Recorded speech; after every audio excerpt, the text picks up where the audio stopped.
зовут Егошин. Я учусь в кружке робототехника. Я учусь в 4 классе.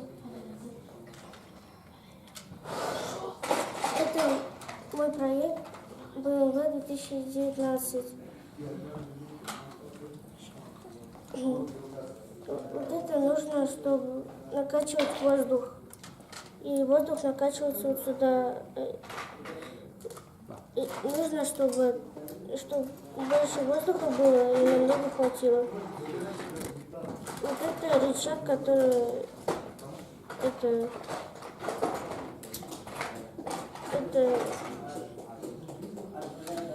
отвечает за управление вот этой клешней. Вот это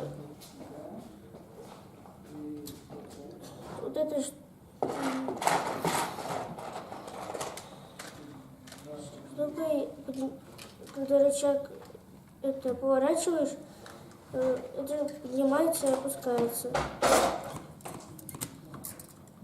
Она используется для обработки земли.